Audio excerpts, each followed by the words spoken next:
رمضان كريم. كانت أيام حلوة. علم بعدنا بأول الشهر. أنت صدق تأجيلات الشاقة ما تقلي؟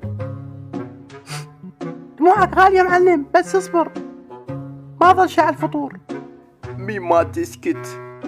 أنا لو أظل شهر ما أكل ما أهتم، مو مثلك صمت بس العصرية وظليت تتبشبش.